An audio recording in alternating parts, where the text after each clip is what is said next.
हाय public, good morning. जय श्रीराम, जय शिवराय. आज आपण चाललोय फिरायला कुठेतरी. माझ्या ब्लॉगमध्ये आपण बघत राहा. पुढं चाललंय कसं आहे. असाच प्रवासाचा आनंद घेत घेत आपण खूप पहाटे निघालो होतो. तर मग पूर्ण अंधारच होता. तर आम्ही पोहोचलोय आमच्या ठिकाणी. हे आहे किल्ले शिवनेरी. आज इथे होते मॅरेथॉन, त्याच्यामुळे एवढी सगळी लाईट झगामगा सगळीकडे एकदम भारी असं तर मग आपण सगळे चालले चलत मग काय रॅम्प वॉक करीत सगळे इकडं बघतायत नुसती व्हिडिओ काढते म्हणून. मग काय वर चढत चढत चढत चाललंय नुसती छत्रपती शिवाजी महाराज शरीर आमचं चालणं. हे सगळे आमचे मित्र सगळे मित्रांसोबत वर चढतोय. ह्या पूर्ण अंधारात दिसत असेल कारण की आपण अंधारात चाललोय म्हणून. पोहोचलोय पायरीला वर चढत चढत. आता इथून आपला प्रवास पुढे चालू होणार. हे तुम्हाला एक आढावा आहे. गड चढायला चालू झाले आमचा. लई साठ तुमली हे आमची गँग.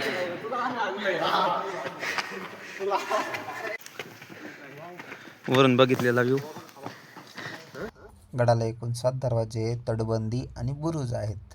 अशा पद्धतीने हा मुघल आणि मराठ्यांचा संबंध, किल्ल्याचे संरक्षण करणारे असे हे मोठे मोठे दरवाजे. असाच आपण हा छोटासा आढावा घेत तुम्हाला मी माझ्या व्लॉगमध्ये दाखवतो आहे. म्हणजे आता अंधार आहे, तुम्हाला हे पूर्ण दिसणार नाही कारण की पहाटे चढत होतो. कारण की पहाटे चढण्यात जी मजा असते ना ती कशातच नसते. कारण हेल्थ पण चांगली राहते, वरून एन्जॉयमेंट पण चांगला होतो. आणि आपल्याला वरती जाऊन बघायचं आहे काय तर कडेलोट वरती गेल्यावरती जो सूर्य उगवतो तो आपल्याला बघायचा आहे. हा वरून बघितलेला व्ह्यू आहे, एकदम चांगला दिसत होता. म्हणजे नैसर्गिकरम्य वातावरणामध्ये आपण हे करत होतो, चाललो होतो. एकदम असं मजेशीर वाटत होतं. आणि इथून फक्त आपण एकटाच पुढे चाललो आहे मी. याच हा दिशा दाखवत आहे की आपण कोणत्या दिशेने चाललो आहेत आणि काय आहे पुढे आपल्याला बघण्यासारखं. तर मी एकटाच असं पुढे पुढे चाललो आहे कारण की माझे सर्व मित्र, जो माझा ग्रुप होता तो सगळा मागच राहिला आहे. मला असं एक क्षणाला वाटलं होतं मी फक्त सोलो ट्रिप मारतोय, सोलो म्हणजे एकटा. तर एकटा चलत चलत आलो मी इथे. हे बघा असं एक वातावरण, एक वरचं हे पूर्ण बांधकाम, जुने बांधकाम वगैरे यांची दगडं. आता आपण पोहोचलोय जिथे छत्रपती शिवाजी महाराज यांचा जन्म 19 फेब्रुवारी 1630 रोजी झाला होता, या ठिकाणी. महाराज की जय. हर हर महादेव.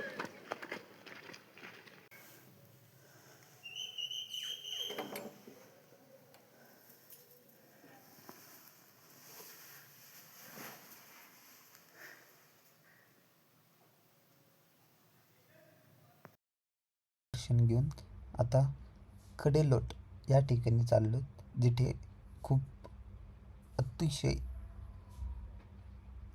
असे दृश्य आहेत जे सकाळ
तर आता आपलं किल्ले शिवनेरी याचे पूर्ण विश्लेषण करून झाले.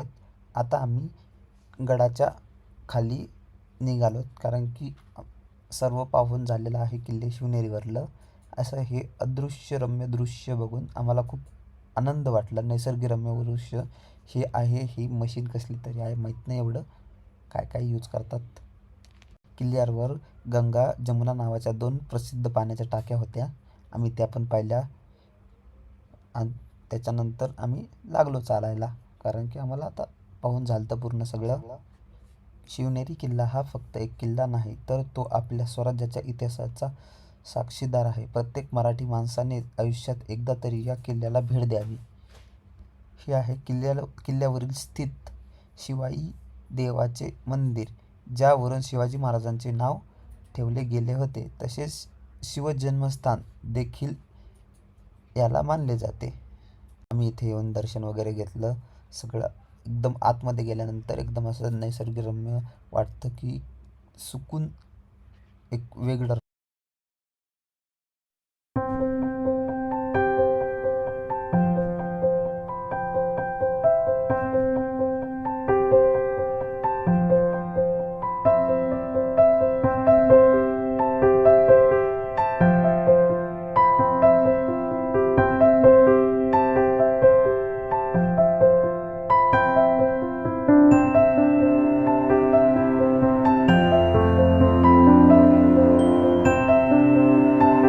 अशा पद्धतीने सगळं आमचं सगळं व्यवस्थित नीट झालं आणि आता आम्ही किल्ल्याच्या खाली उतर.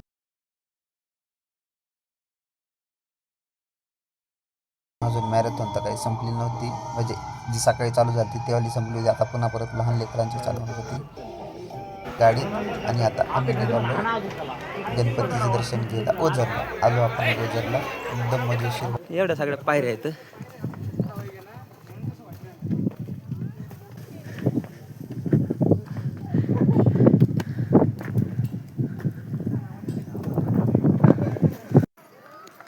पाहुणं बरं आहे का? सगळं जेवण बिवण झालंय का पाहुणं? हा पाहुणं कोणाचे येत? चढत चढत खालून इथं आणि इथे पोहोचलेत आम्ही.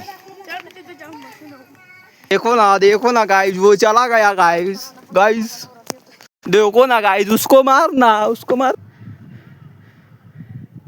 ये सब पंटरा भी नीचे है गाइस.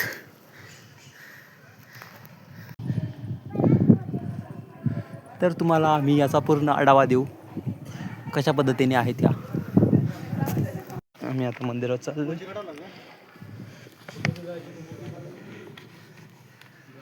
या ठिकाणी एकदम शांत वातावरण होतं. आतमध्ये गेल्यावरती एकदम असं थंड थंड वाटत होतं, कारण की हे पूर्ण कोरीव काम दगडात असल्यामुळे इथे, आणि हे सगळं कोरीव काम दगडातलं वरून हे डोंगरामध्ये आहे, त्याच्यामुळे एकदम थंड वातावरण होते. तर आमचे हे मित्र सगळे इकडं तिकडं पळत होते. इथून वरून बघा हे सगळं कसं वाटतं, म्हणजे आपण डोंगराच्या टोकावरतीच आहेत असं वाटतं इथून वरून बघितल्यावरती. आणि एकदम भारी दिसत होतं हे सगळं.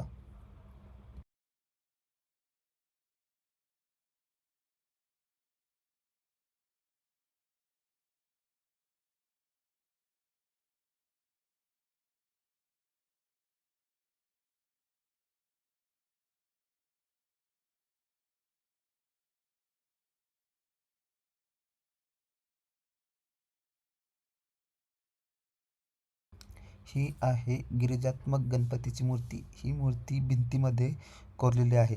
यामागे पण एक कथा आहे. पौराणिक कथेनुसार पार्वती मातेने इथे तप केला होता आणि त्यानंतर त्यांना गणपतीचा पुत्र मिळाला, म्हणून या गणपतीला गिरिजात्मक असं म्हणतात. आमचे मित्रमंडळी असं आता तिकडे लेण्यांद्री आहेत थोड्याशा इकडे बाजूला. तिकडे एकदम शांत वातावरणात सगळे मित्र म्हणले चला बघूया काय काय आहे तिकडे.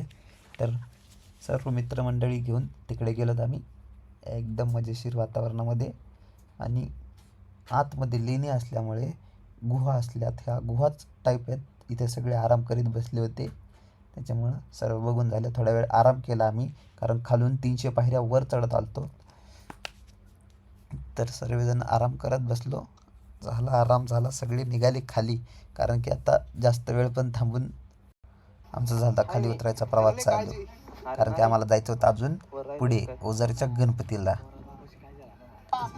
झालं, आम्ही बसलो गाडीमध्ये आणि चाललो ओझरच्या गणपतीला. तुम्हाला पुन्हा तिथे जाऊन तिथले दृश्य दाखवतो. आम्ही पोहोचलो ओझरच्या गणपतीला.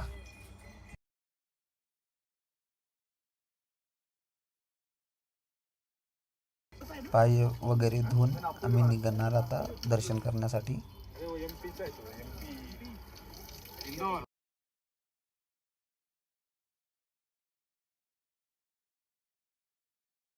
वगैरे तिथं एकदम स्टॅच्यू ऑफ स्ट्रक्चर एकदम भारी आहे. एकदम सर्व असं एक वाटतंय की राजा महालात आलोय. इतकी भारी होतं ते. मजबूत बांधलेलं स्ट्रक्चर आहे हे. आणि इथे फुलांच्या माळा वगैरे होत्या सगळ्या. इथून दर्शनासाठी आत गेलो. दर्शनासाठी पण खूप मोठी रांग होती. वेळ लागला दर्शन घेण्यात. पण कसं आहे, मंदिरामध्ये आल्यावरती जर दर्शन सहजासहजी झालं तर देव लवकर पावत नाही. जेवढा वेळ लागेल तेवढा दर्शन चांगलं होतं.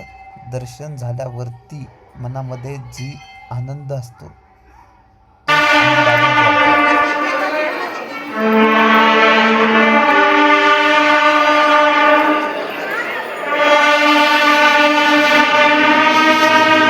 आमचं दर्शन वगैरे झालं आणि आम्ही निघालो आता आमच्या घराच्या दिशेने.